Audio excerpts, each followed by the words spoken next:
Graça e paz, amados, graça e paz, família da fé, graça e paz aos irmãos aqui presentes, hoje ao vivo, pelo YouTube, sejam todos bem-vindos a mais uma mensagem da graça de Deus. Vamos crescer na graça e no conhecimento, e este é o tema, amados, que nós vamos desfrutar, estudar neste dia, ou não sei a hora que você vai ver esta mensagem, enfim. Igreja limpa para Deus, suja para os homens. A igreja de Cristo Jesus, ela está limpa, ela está perfeita, ela está imaculada. A igreja de Cristo Jesus, que igreja não são templos, tá bom? Igreja não são catedrais, não são casas construídas por mãos de homens. A igreja de Cristo Jesus é constituída pelos filhos de Deus. Igreja são pessoas, igreja não é um espaço físico. Então a igreja de Cristo Jesus, que também não é carne, são os espíritos que nele já estão aperfeiçoados, já estão perfeitos no Senhor e Cristo. Essa igreja, não me refiro a pessoas ou a templo, mas a igreja de Cristo Jesus, ela está limpa. A igreja de Deus está limpa. Mas para os homens, esta igreja se encontra suja. Esta igreja para os homens se encontra em pecado. E é sobre isso que nós vamos estudar nesta noite. Olha o que Jesus de Nazaré, ele falou no livro histórico de João, capítulo 17, no versículo 17. Isso aqui foi fala de Jesus de Nazaré. Olha o que ele disse: santifica-os na verdade, a tua palavra é a verdade. Então isso aqui é conhecido como uma oração profética que Jesus estava fazendo pelos seus discípulos, e ele orava ao Pai, e ele estava dizendo: Pai, santifica-os na verdade. O que é que os homens estão fazendo hoje com a igreja de Deus? Os homens estão pregando, as pessoas estão pregando, os líderes religiosos estão pregando que para você se santificar é necessário que você venha passar por um processo de jejum, por um processo de consagração, por um processo de busca no monte.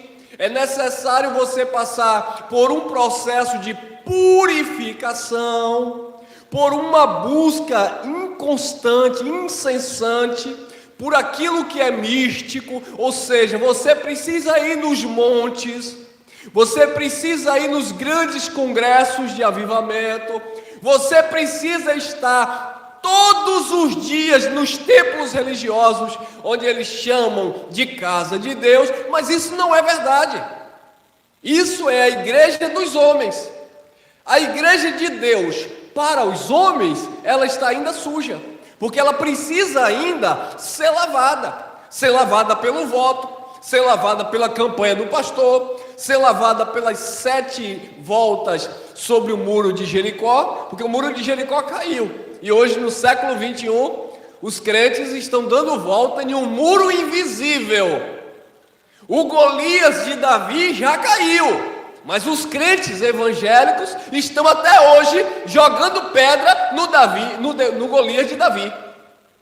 Daniel fez o jejum dele dentro de um propósito que ele tinha como judeu. Mas os crentes hoje estão dizendo: nós estamos no jejum de Daniel. É como eu sempre falo nas minhas mensagens. Se um católico, ele diz: eu estou fazendo o jejum de Maria, aí o evangélico critica: não, como assim? Você está fazendo o jejum de Maria? Ué, e você que está fazendo o jejum de Daniel? Então é o sujo falando do mal lavado? Então a igreja de Deus, ela já está santificada. Olha aqui: santifica-os na verdade, a tua palavra é a verdade. A igreja de Deus está santificada na palavra da verdade. Mas a igreja de Deus para os homens, ela se encontra suja, porque ela precisa passar por todo um processo ritualístico para alcançar essa suposta santificação. Olha lá, vamos caminhando. João capítulo 15, versículo 3. Vós já estáis limpos pelo batismo nas águas. Pela palavra. Vós já estáis limpos pela palavra que vos tenho falado. Então essa é a igreja de Cristo. A igreja de Cristo está limpa pela palavra, e no nosso contexto, não é a palavra de Jesus de Nazaré, que aqui foi direcionada aos apóstolos, não. No nosso contexto, a palavra que ele nos tem falado é a palavra do Espírito, porque nós estamos no ministério do Espírito, ou seja, a palavra da graça, a sã doutrina. Nós estamos limpos em Deus pela palavra da graça que o Espírito Santo tem nos falado, tem ministrado aos nossos corações. Vós já não serão, vós já estáis limpos pela palavra que vos tenho falado. A igreja, ela está santificada, a igreja de Deus está limpa pela palavra que Cristo tem falado, e no nosso contexto, o Cristo ressuscitado. Olha aí, João capítulo 13, versículo 3 e 4 em diante. Olha que relato interessante. Sabendo este, falando de Jesus de Nazaré, sabendo este que o Pai tudo confiara às suas mãos, e que ele viera de Deus e voltava para Deus, levantou-se da ceia, tirou a vestimenta de cima e, tomando uma toalha, cingiu-se com ela. 13:5. Depois deitou água na bacia e passou a lavar os pés dos discípulos, os pés aos discípulos, e a enxugar-los com a toalha com que estava cingido. 13:6. Aproximou-se, pois, de Simão Pedro, e este, Simão Pedro, lhe disse: Senhor, tu me lava os pés a mim? Respondeu-lhe Jesus: o que eu faço não o sabes agora, compreendê-lo-ás depois. Então, naquele ato ali, naquela atitude, Jesus estava ali ceando, e a ceia ali não é santa ceia, era um jantar noturno. Ele estava ali se alimentando com os discípulos. Ele pegou a toalha da mesa, cingiu-se o seu corpo, colocou uma água na bacia e começou a lavar os pés dos discípulos. Pedro logo se opunha: Senhor, tu vem lavar a mim? O Senhor vem lavar os meus pés? Nós não entendemos o porquê, mas Pedro se sentiu constrangido, talvez pelo mestre ali estar lavando os pés do discípulo. E Jesus disse: olha, o que eu faço agora, você não está compreendendo, mas depois você vai compreender. Existiam muitas coisas, muitos atos que Jesus fazia ali, que as pessoas não compreendiam. Jesus muitas vezes falava por meio de parábola, e entre uma ou outra parábola, ele dava a conhecer, mas geralmente ficava muita mensagem no ar. Por quê, irmão? Porque Jesus ainda estava vivendo o pacto da lei, ele estava no cumprimento da lei, e por estar no cumprimento da lei, ele não falava muitas coisas abertamente. Ele chegava a dizer para os discípulos: eu tenho muita coisa para falar para vocês, mas vocês ainda não podem, agora vocês não podem suportar. Quando eu for para o Pai, eu vou enviar um outro Consolador, o Espírito que testifica a verdade. E esse Espírito que testifica a verdade, ele vai conduzir vocês em toda a verdade. Então nós entendemos, amados, que tudo que Jesus de Nazaré praticou, falou, pregou, ensinou, foi muito limitado, restrito, visto que ele estava ainda no cumprimento da lei. Quando ele morre, ressuscita, é assuntos aos céus, quando o Espírito Santo se manifesta, e propriamente dito, quando ele levanta o apóstolo Paulo, o 13º apóstolo, ele começa a trazer aquele conhecimento que Paulo chama de conhecimento do terceiro céu. onde o próprio Paulo, para não se ensoberbecer, ele recebe um espinho na carne para que a vaidade não tomasse conta de si, visto que ele seria aquele que teria um conhecimento pleno, diferenciado dos demais apóstolos que não tiveram. Então Paulo começa a trazer as mensagens que edificam, as mensagens que de fato trazem uma linguagem espiritual. E nesse ato aqui, quando Jesus coloca a bacia, Jesus não está passando aqui uma doutrina para hoje as pessoas colocarem uma bacia de água e dizer: olha, eu vou lavar os seus pés porque Jesus fez isso. Eu vou pegar um barro e vou cuspir, salivar e vou passar no olho de alguém porque Jesus fez isso. Não, aquilo ali era algo restrito ao ministério de Jesus. Hoje, os homens que dizem que a igreja de Deus é suja, está suja, é porque eles querem praticar esses ritos ou esses rundimentos que Jesus de Nazaré praticou. Mas Jesus não quer que ninguém venha cuspir em lodo e colocar no olho de ninguém. Jesus não quer que você coloque uma bacia e venha lavar os pés de ninguém, porque nem Pedro estava entendendo isso quando ele ensinou. Isso aqui era um conceito de humildade que ele queria passar. Ele disse: se eu sou Senhor, se eu sou mestre e eu estou dando exemplo, façais vós também. Ele estava ensinando que os discípulos deveriam ser tão humildes quanto ele, porque ele estava fazendo para dar o exemplo e não aplicando ali uma doutrina, como infelizmente as pessoas agem hoje, fazendo desses ritos uma doutrina. Mas Jesus disse: o que faço não sabes agora, compreendê-lo-ás depois. 8. Disse-lhe Pedro: nunca me lavarás os pés. Como, Pedro? Nunca me lavarás os pés. O Senhor não vai lavar os meus pés. Respondeu-lhe Jesus: se eu não te lavar, não tens parte comigo. Queridos, você que me acompanha aqui, talvez você entrou aqui pela primeira vez, você está se perguntando: que mensagem é essa? Jesus falou para Pedro: se eu não te lavar, você não tem parte comigo. Quem te lava não é a igreja pentecostal, quem te lava não é a igreja tradicional, quem te lava não é a igreja X ou a igreja Y, quem te lava não é a campanha do pastor presidente, quem te lava não é o Papa, quem te lava não é o padre, quem te lava não é a doutrina de homens, quem te lava é Cristo pelo conhecimento da palavra da verdade. Mas as pessoas estão indo atrás de homens, porque se aquele homem colocar a mão na minha cabeça, eu serei curado, eu serei lavado. Não é aquele homem, tem que olhar para Cristo, autor e consumador da fé. Mas as pessoas não aprenderam a depender de Cristo. Gálatas 4,19, Paulo disse: eu sinto as dores de parto até que Cristo seja formado em vocês. Paulo queria que a igreja dependesse totalmente da graça de Deus. Paulo queria que a igreja entendesse que o cabeça da igreja é Cristo, e não Paulo, e não pastor, e não homem.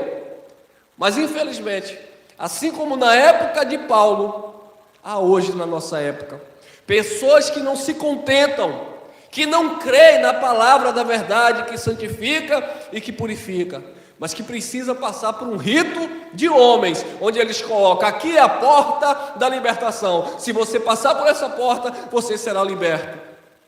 Aqui é o caminho do sal grosso, se você passar aqui, aquelas pessoas que têm olho gordo sobre a sua vida, o olho vai cair. Aqui é o caminho do descarrego, do puxamento, da rosa e do céu. Tudo engano. Religiosidade não tem nada com o evangelho do Cristo ressuscitado. A igreja de Deus está limpa, mas aos olhos humanos ela se encontra suja. Se eu não te lavar, não tens parte comigo. E Pedro, como entendeu? Claro, Pedro entendeu ao pé da letra, no sentido literal. É como Jesus disse lá em João 6, dentro daquele contexto. Jesus disse: se vocês não comerem da minha carne, se vocês não beberem do meu sangue, vocês não têm parte comigo. Aqui ele diz: se eu não te lavar, você não tem parte comigo, Pedro. Lá ele disse: se você não comer da minha carne e não beber do meu sangue, você não tem parte comigo. O que é que os homens fazem hoje? Pegam um pedaço de pão, que Joãozinho passou a noite toda na padaria jogando o suor, coitado, quase queima a massa, passou a noite toda na padaria assando o pão. Quando é sábado de tarde, porque domingo de manhã a padaria pode estar muito cheia e não vai dar tempo para o culto de Santa Ceia. Sábado de tarde o pastor vai lá, pega logo R$3 de pão, de preferência pão doce, e aí começa a partir desde o sábado à noite, ou domingo mesmo pela manhã, e eles fazem aquela oração e dizem: olha, a partir de agora, esse pão não é mais o pão. Como assim, pastor? Mas aqui continua sendo pão. Não, agora faz de conta que é o corpo de Jesus. Então as pessoas são levadas a crer que se elas não comerem aquele pedacinho de pão que o padeiro passou a noite toda trabalhando nele, ela não tem comunhão com Deus. Agora uma pergunta: quem foi aquele padeiro que fez aquele pão? Será que aquele padeiro era um profeta? Será que aquele padeiro era um homem santo de Deus? Ah não, porque agora não importa, nós consagramos ao Senhor. Mas isso não tem nenhum tipo de respaldo com a revelação da palavra. Jesus disse: se vocês não comerem do meu corpo, se vocês não beberem do meu sangue, vocês não têm vida em si mesmo, vocês não têm parte comigo. E o conceito de comer do corpo e beber do sangue não era comer um pedaço de pão e nem beber um copo de vinho, era simplesmente crer na obra redentora que Cristo Jesus iria executar no Calvário. Mas como é difícil as pessoas entenderem, porque as pessoas querem levar o pé da letra. Não, Jesus quis dizer aqui que quando você comer o pão, você tem vida com ele. Quando você beber o suco, você tem vida com ele. Jesus não quis dizer nada disso, porque o que ele disse. Se é para fazer como ele disse, e você quer levar ao pé da letra como ele disse, você vai ter que dar um jeito para comer um pedaço da carne de Jesus de Nazaré e beber o sangue dele, porque ele disse: quem não comer da minha carne e não beber do meu sangue, não tem vida em mim, não tem vida em si mesmo, está separado. E não foi isso. A mensagem ali era outra, era crer na obra que ele veio executar. Assim, bem como essa passagem, Pedro, ele entendeu ao pé da letra. Olha o que ele disse: então Pedro lhe pediu: Senhor, não somente os pés, mas também as mãos e a cabeça. Senhor, eu não queria que o Senhor lavasse os meus pés, mas já que o Senhor está falando que se o Senhor não me lavar, eu não tenho vida com o Senhor, não tenho parte com o Senhor, então agora não lava só os pés não, lava também as minhas mãos, lava também a minha cabeça. Pedro estava entendendo ao pé da letra, achando Pedro que ter parte com Jesus era porque Jesus estava lavando com água, eu não sei se tinha sabão, só disse que tinha água, os pés de Pedro e enxugando com aquela toalha. Pedro entendeu como um crente carnal entende, porque um crente carnal, um homem natural, disse Paulo, não compreende as coisas do Espírito. Porque alguém que pega uma flor, e olha que engano, amado, é isso que é obra de engano. Alguém que pega uma flor, uma rosa, e diz assim: você vai levar essa rosa para a sua casa, e todo o mal que está na sua casa, na sua família, se houver algum mal na sua casa, essa rosa, ela vai atrair, ela vai puxar toda a energia negativa, todo o espírito demoníaco que está na sua família. Essa rosa, ela vai receber o impacto. Ah, é? Então quer dizer que aquela rosa ali foi aquele que levou as maldições? Eu pensei que quem tinha levado as maldições foi Cristo no Calvário. Mas para os homens que vê a igreja de Deus suja, eles dizem que quem leva a maldição é a rosa, é o lenço, é a toalha, é a meia, é a caneta, é o sabonete, é isso, é a vassoura, Gente, o que é isso, amados? O que é que estão fazendo em nome de Deus? Estão comercializando a palavra, e leve água orada, agora tem tudo, tem até gel consagrado. Tem tudo, álcool em gel consagrado, tem de tudo. Pedro lhe pediu, Senhor, não somente os pés, mas também as mãos e a cabeça. Eu quero que o Senhor me lave por todo, como um todo. Olha o que Jesus disse. Declarou Jesus, João 13:10, quem já se banhou não necessita de lavar senão os pés. Quanto ao mais, está tudo limpo. Ora, vós estáis limpos, mas não todos. É claro, para quem Jesus estava falando? Jesus estava falando para os 12, e dentre os 12 havia um que era o traidor. Jesus mesmo disse em João 6,70, eu não escolhi vocês os 12, um de vós é um diabo, falando de Judas Iscariotes. Então Jesus sabia que entre eles havia um que o iria trair. Então Jesus disse, ora, vós estáis limpos, mas não todos. Havia alguém ali que estava sujo, havia alguém ali que era impuro, havia alguém ali que era da perdição. E ele vai explicar, pois ele sabia quem era o traidor. Foi por isso que disse, nem todos estáis limpos. A limpeza aqui é interna, é externa ou interna? Ele está falando de algo que é interno. Ele não estava falando de alguém que tinha tomado um banhozinho e tinha colocado um bom perfume, não. Ele estava falando do coração daquelas pessoas. Como estava a mente daquelas pessoas? Ele sabia que Pedro já estava lavado, ele sabia que Tiago já estava lavado, ele sabia que João já estava lavado, ele sabia que Tomé, apesar de ser incrédulo, já estava lavado, mas ele sabia que Judas não estava lavado. E é aí que a religião entra. Já que não está lavado, já que a palavra de Deus não foi suficiente para lavar, então vamos lavar esse crente. E como é que eles querem lavar? Irmã, cabelo preso não pode, tem que soltar o cabelo. Irmã, calça não pode, tem que vestir saia. Irmão, a barba está por fazer, eu vou te lavar, porque você está na nossa doutrina, tem que fazer a barba. Irmão, aí começa a colocar os seus dogmas, as suas doutrinas, os seus rudimentos, para quê? Para escravizar o povo de Deus. E eles dizem, conhecereis a verdade vos libertará. Mas quando as pessoas chegam nesses ambientes, na verdade as pessoas se tornam 2 vezes mais, como disse o próprio Jesus de Nazaré, filhos do inferno, filhos da perdição, 2 vezes mais perdido, mortos, né? Quando ele se refere ao inferno, ele está falando de mortos, 2 vezes mais mortos. Ou seja, quando o João ele usa a palavra lá em Apocalipse, ele chega a dizer, tem nome de quem vive, mas estáis mortos. Aí Paulo diz, são sepulcro caiado, por fora é uma beleza. Por quê? Porque são hipócritas. A religião, ela caracteriza, ela maqueia, ela enfeita, mas muitos se tornam sujos, não porque Deus não limpou, mas porque acha que aquilo que o homem disse, determinou como doutrina para a sua vida, é que é a verdade. Então eles nunca vão se ver perfeitos, limpos e santificados em Deus, por causa do homem, por causa da religião.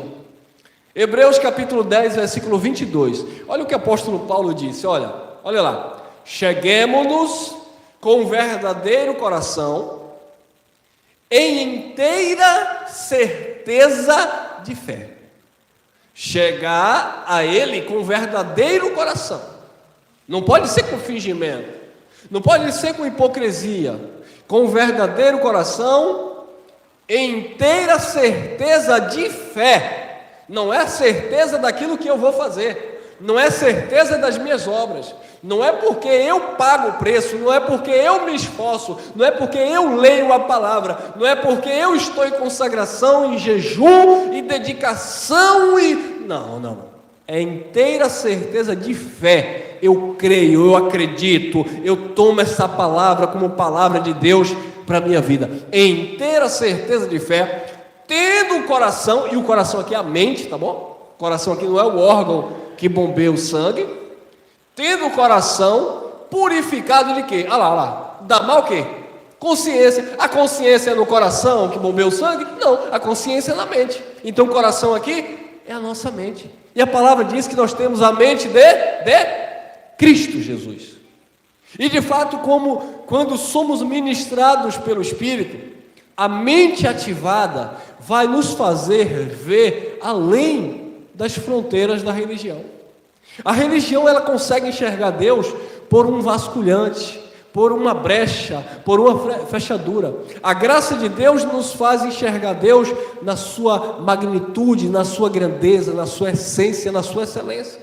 Em saber que nele nós estamos abençoados, estamos perfeitos, estamos seguros e livres, sem temor do mal. Tendo o coração purificado da má consciência e o corpo lavado com água limpa. Ah, irmão, o corpo lavado com água limpa é o batismo. Se fosse depender do batismo para você ter o corpo lavado com água limpa, coitado do meu irmão que está ali atrás, que foi batizado na Lagoa da Baité. Que água, misericórdia. Então, querido, não tem nada a ver com água. Corpo lavado com água limpa, corpo hoje não é o teu corpo físico, é a igreja que é o corpo de Cristo. E lavado com água limpa é o que Jesus falou em João 15:3. Vós já estáis limpos pela palavra que eu vos tenho falado. O corpo, a igreja, já está lavada com a lavagem, com a água limpa, ou seja, com o evangelho da graça do nosso Deus. A igreja está limpa, a igreja está lavada aos olhos do nosso Deus. Tem mais? João 1:29. Olha, isso aqui é mentira. Você sabia que esse versículo aqui, bem como tantos outros, para a religião, para os homens, isso aqui é uma mentira? Não, João se enganou. Como assim? Não, o interessante é que Jesus mesmo, o próprio Jesus diz que dos nascidos de mulher, não havia profeta maior do que João Batista. A lei e os profetas vigoraram, duraram até João. Desde então, passou-se a ser pregado o reino de Deus, a mensagem do reino que estava próximo. Então, João Batista foi o maior profeta que o próprio Jesus declarou que dos nascidos de mulher era ele. Agora, João Batista declarou isso aqui. E o sistema religioso tradicional, que crê em tantos profetas, que diz que está sendo usado por Deus para profetizar, que profetiza até na vida de uma formiga com imposição de mãos, não crê naquilo que o maior profeta da Bíblia declarou. Porque o maior profeta, diga-se de passagem, o último profeta da Bíblia, ele disse assim, olha lá, livro histórico de João, capítulo 1, versículo 29. No dia seguinte, João viu a Jesus que vinha para ele e disse, olha o que João disse: eis o Cordeiro de Deus que tira o pecado do mundo. Mas os homens dizem que isso é mentira, porque quando eles leem isso aqui e você pergunta, irmão, ô pastor, corta aqui para mim, venha. Quando você diz aqui, eis o Cordeiro de Deus, João declarou, que tira o pecado do mundo. Olha o emprego do verbo, tira. Olha o contexto que João viveu. A pergunta é, João errou? Jesus tirou ou não tirou o pecado do mundo? Para nós que cremos na palavra, Jesus tirou o pecado do mundo. Para o sistema religioso que não crê na Bíblia, não crê na palavra, ainda que ande com a Bíblia debaixo do braço, eles dizem que a igreja está suja, que a igreja está em pecado, que João Batista errou, que Jesus não tirou o pecado do mundo. Mas é claro o texto, eis aí o Cordeiro de Deus que tira o pecado do mundo. E quando Jesus naquela cruz gritou, está consumado, esta palavra se cumpriu. Jesus tirou o pecado da humanidade, porque o pecado do mundo não era beber e fumar, era a transgressão da lei, e o fim da lei é Cristo, para a justiça de todo aquele que nele crê. Então João disse, eis aí o Cordeiro de Deus que tira o pecado do mundo. Apocalipse capítulo 1, versículo 5, o mesmo João, agora, aliás, João apóstolo agora, o outro foi o Batista, esse é o apóstolo. Olha o que o João apóstolo declarou: e da parte de Jesus Cristo, que é a fiel testemunha, é fiel, Deus é fiel, amém? A palavra diz que ainda que sejamos infiéis, Paulo falando a Timóteo, ele permanece fiel, porque não pode negar-se a si mesmo, ele não pode negar-se a si mesmo. E da parte de Jesus Cristo, que é a fiel testemunha, o primogênito dos mortos e o príncipe dos reis da terra, aquele que nos ama e pelo seu sangue, olha o que João está declarando, nos libertou dos nossos pecados. Então João entendeu que eles estavam livres do pecado. Mas o povo hoje não. Eles olham para você, olham para a igreja e dizem: você está em pecado. Porque eles não conseguem ver a igreja com olhos espirituais. Eles olham para a igreja no olhar carnal. Ah, aquele irmão ali. Ah, aquele irmão ali. Amado, a questão pessoal de cada um é um tratado seu com Deus.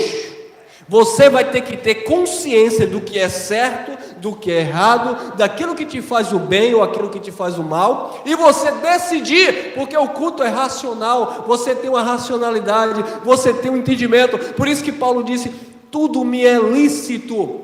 O que era que Paulo queria dizer com aquilo? Paulo estava dizendo: eu faço o que eu quiser da minha vida, tudo me é lícito, mas nem tudo me convém, nem tudo nos convém.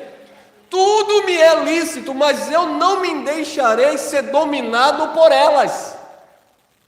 Ele prega uma liberdade, mas ele mesmo coloca freio na sua natureza humana, quando ele diz assim: olha, eu esmurro o meu corpo, para que pregando aos outros, eu não venha a ser reprovado. Porque Paulo sabia que o maior inimigo dele, não era como a igreja evangélica diz que é o diabo. O maior inimigo de Paulo era a natureza de Saulo. O maior inimigo de Paulo era aquela natureza de Saulo. E ele não queria mais viver aquela natureza. Ele não queria mais viver aquela natureza que consentiu na morte de Estevão. Ele não queria viver mais aquela natureza que pegava carta para perseguir os irmãos para Damasco. Ele não queria mais viver naquela natureza que ele açoitava os irmãos e prendia mulheres e homens e crianças. Não! Então ele sabia que o maior inimigo dele não era um ser espiritual, como se ninguém... Não, ele sabia que era a sua própria natureza, porque a carne, ela não se converte. A carne, ela tem esse desejo próprio, ela é fraca.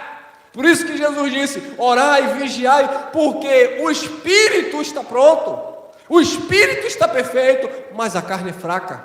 Por isso que Jesus disse em João 6,63: as palavras que eu vos digo são espírito e vida, a carne para nada presta. E eles tinham essa consciência, e João declarou: aquele que nos ama e pelo seu sangue nos libertou dos nossos pecados. Ah, libertou. A igreja está dizendo não, que está em pecado, que está nisso, está naquilo, porque não entende o conceito, porque não entende a palavra de Deus. Querem ler a palavra de Deus e olhar para a sua vida e desfazer daquilo que Jesus fez no Calvário. Olha lá, tem mais. Atos dos Apóstolos 20 e 28.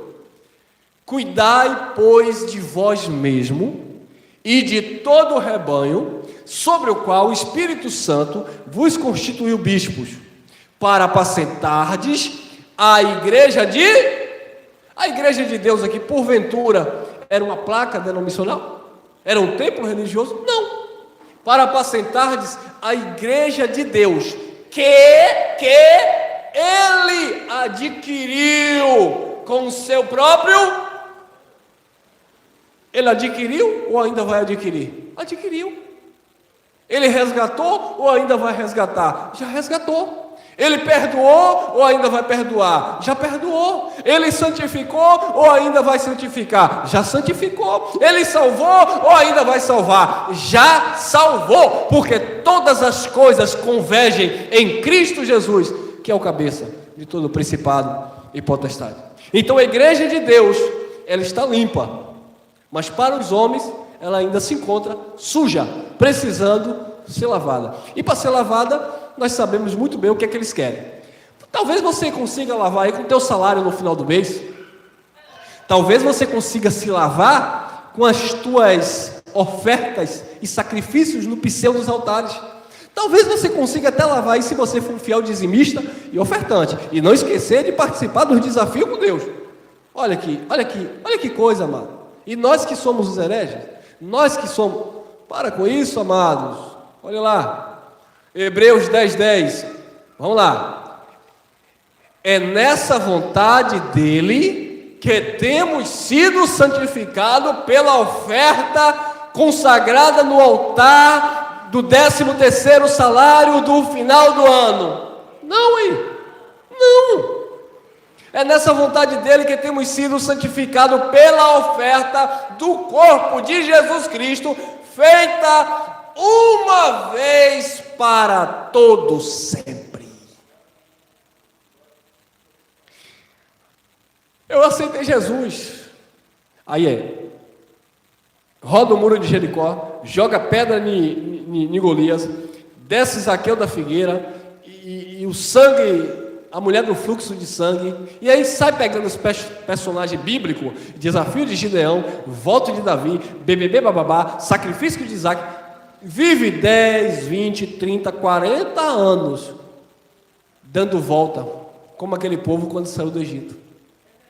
Aquele povo teve a oportunidade, o privilégio de passar pelo deserto rapidamente, se obedecesse à voz daquele que Deus colocou para direcionar o povo, mas não. Eles eram rebeldes, eles eram contraditores à mensagem por boca lá do Moisés.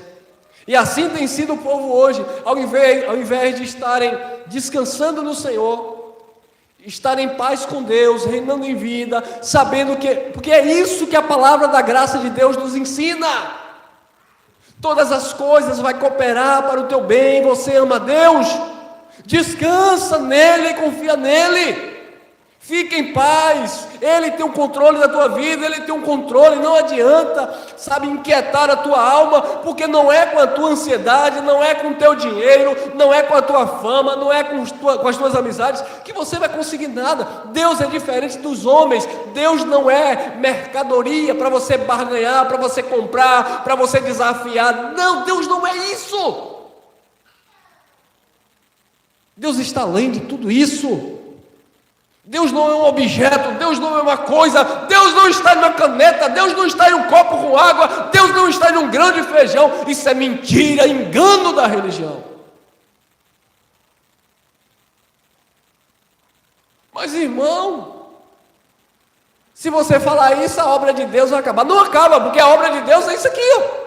É o que Ele declarou. Nesta vontade dEle é que temos sido santificados pela oferta. Isso está falando do contexto dos hebreus. Nós já estamos em um outro contexto, onde já nascemos totalmente santificados nele. Isso era aqueles que estavam vindo da transição da lei ainda para a graça. Nós nascemos sem passar por esse processo de ter sido, mas sim que somos nele. Já estamos. Pelo sacrifício do corpo de Jesus Cristo, feita uma vez para sempre. Hoje é domingo de consagração.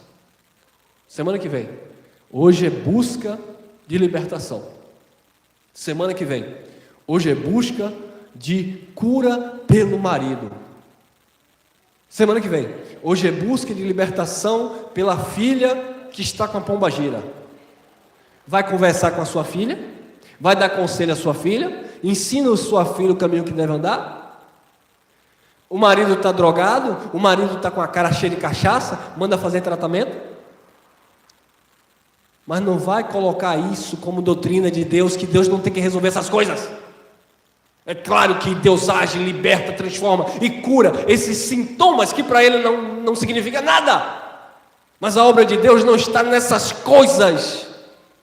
A obra de Deus não é algo terreno, carnal, humanista, onde eu tenho que medir o Deus da minha vida, se Ele opera algo em mim que vai, sabe, abalar as minhas estruturas, as minhas emoções, ou terra, eu sou de Deus. Você tem que entender que você é de Deus independente das circunstâncias. Pode chover canivete, em Deus você está perfeito, abençoado, limpo, salvo, pleno.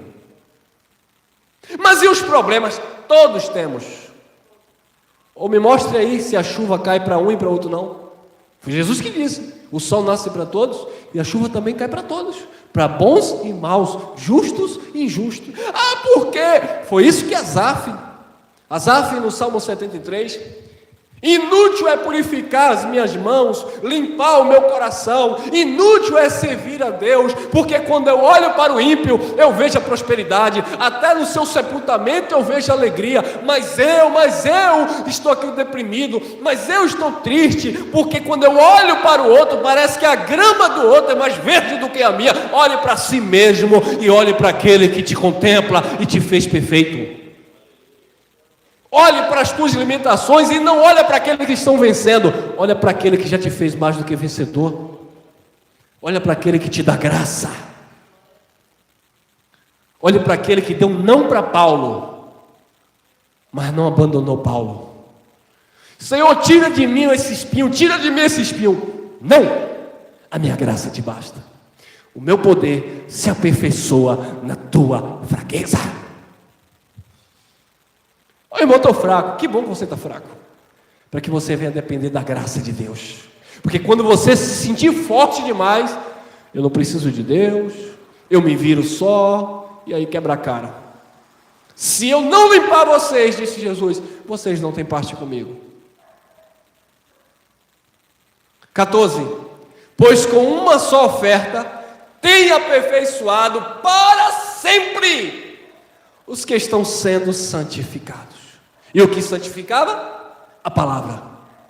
Santifica-os na verdade. A tua palavra é a verdade. Limpa pela palavra, limpos pela palavra que ele estava falando para a igreja. Nós já estamos santificados pela palavra, nós já estamos limpos, porque de fato nós estamos mergulhados neste rio que é o oceano da graça do Pai. 17, olha o que ele falou para aquele povo saindo da transição: e não me lembrarei mais de seus pecados e de suas iniquidades. Quer dizer, o próprio Cristo, Paulo falando, inspirado pelo próprio Espírito, ou revelado pelo Espírito, onde Deus disse: não me lembrarei mais de seus pecados e nem de suas iniquidades. Então Deus sofreu amnésia, irmão. Quer dizer que eu posso fazer o que eu quiser e Deus não se lembra? Para de querer comparar, igualar Deus a nós, homens. Não lembrar aí, não é no sentido de que Ele esqueceu de quem nós éramos ou de quem nós somos. É no sentido de que não tinha mais importância mediante a perfeição que Ele fez no Calvário. É por isso que Paulo fala em Romanos capítulo 6, versículo 14: o pecado não terá domínio sobre vós. Por que, Paulo? Porque vocês não estão debaixo da lei, mas debaixo da graça de Deus. É por isso que Paulo fala na carta aos Romanos capítulo 8, versículo 2: porque a lei do Espírito de vida em Cristo Jesus, falando para aquele povo da transição, nos livrou da lei do pecado e da morte. Eu estou livre da lei de pecado e de morte. Eu estou perfeito, porque assim como Ele aperfeiçoou aquele povo, o seu sangue que nos aproximou também nos igualou. Estamos plenos, completos nele. Agora, vamos usar disso para abusar da boa vontade de Deus? Não, de maneira alguma. É isso que Paulo diz: pecaremos, pois, porque estamos debaixo da graça? De maneira alguma. Se eu estou livre do pecado, por que eu vou me sujeitar ao pecado? Ou não sabeis vós que tudo aquilo que você serve, tudo aquilo que você se inclina, dele você é escravo? Se você se submete ao Senhor, servo você é do Senhor. Mas se você se submete às suas paixões, às suas inclinações, ou no contexto, à lei de pecado e morte, você é escravo da lei do pecado e da morte. Hebreus 10, 18. Ora, onde há a remissão dos pecados, não há mais oferta pelo pecado. Não existe mais oferta pelo pecado, não existe mais sacrifício pelo pecado, não existe mais preço a ser pago. Ele quitou a dívida, ele pagou, não existe mais preço a ser pago. Você tem que tirar isso da tua mentalidade. Meu irmão, você que me ouve aqui, Você que está ouvindo essa mensagem pela primeira vez, irmão Elcio, mas é porque no sistema eu pagava o preço, no sistema eu passava horas e horas de jejum, era sacrifício de tolo. Não é nisso que Deus se baseia, não é nisso que você se caracteriza filho, não é nessas coisas. Você é quem você é, somos quem somos, pela graça de Deus. Onde há remissão destes, não há mais oferta, não há mais sacrifício pelo pecado. Efésios capítulo 5, versículo 26. Olha lá. Vós, maridos, amai as vossas mulheres, como também Cristo amou o quê? A igreja. E a si mesmo se entregou por ela. Paulo está usando aqui um paralelo entre casamento, mulher com homem, e Cristo com a igreja. Então Paulo disse, olha, vós marido, amai as vossas mulheres, como também Cristo amou a igreja, e a si mesmo se entregou por ela. Aí vem o abençoado para cá dizer, irmão, eu estou pagando o preço pela sua vida. Isso é para quê? Para impressionar as pessoas a depender deles. Imagine que o irmão Elcio chega aqui, vocês que estão aí ao vivo, vocês precisam ver o sacrifício que eu estou fazendo por vocês. É você mesmo, não dê dislike não.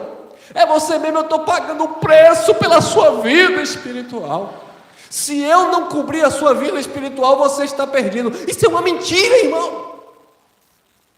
Olha o que a palavra de Deus diz.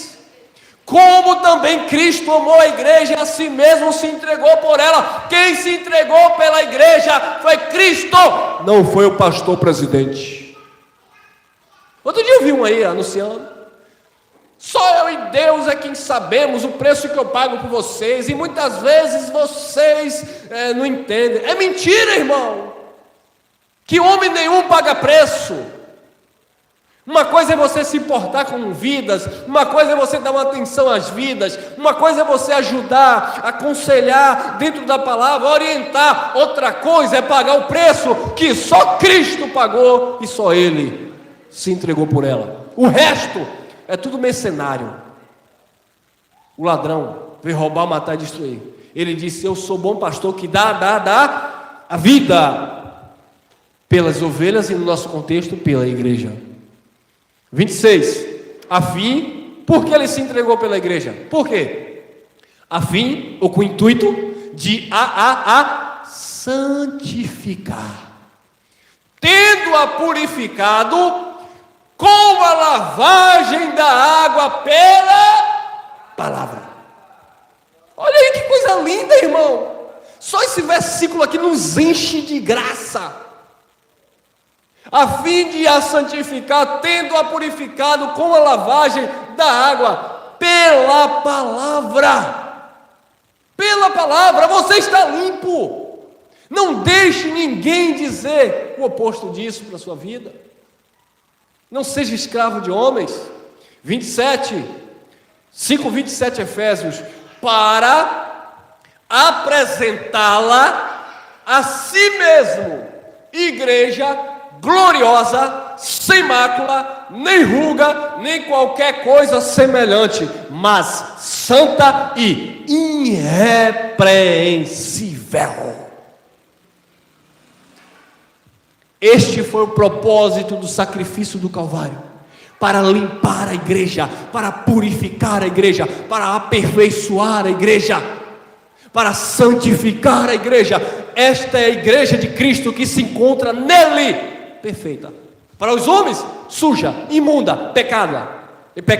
Para Deus, limpa e abençoada. E ele fez isso para apresentá-la a si mesmo. A igreja está gloriosa, a igreja está sem mácula, a igreja está sem ruga, nem qualquer coisa semelhante, mas a igreja está em santidade e ela é irrepreensível diante de Deus, não diante dos homens. Quando o Senhor olha para você, Ele vê os espíritos que já estão aperfeiçoados. O nosso maior problema, a nossa maior dificuldade é sempre nos inclinar para essa matéria.